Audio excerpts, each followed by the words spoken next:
Gece midir insanı hüzünlendiren,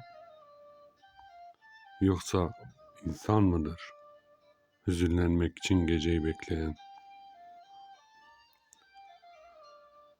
Gece midir seni bana düşündüren, yoksa ben miyim seni düşünmek için geceyi bekleyen?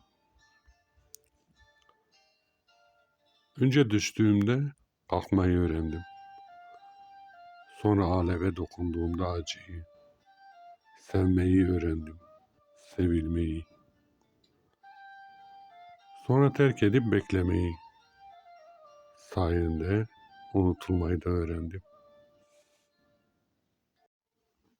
Her şeyi öğrendiğimde yalnız unutmayı öğrenemedim. Kim bilir, kim bilir hangi akşam güneşle ben de söneceğim.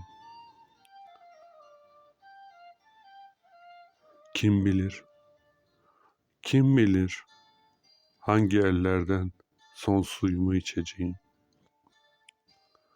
Belki görmeden öleceğim. İnan ki,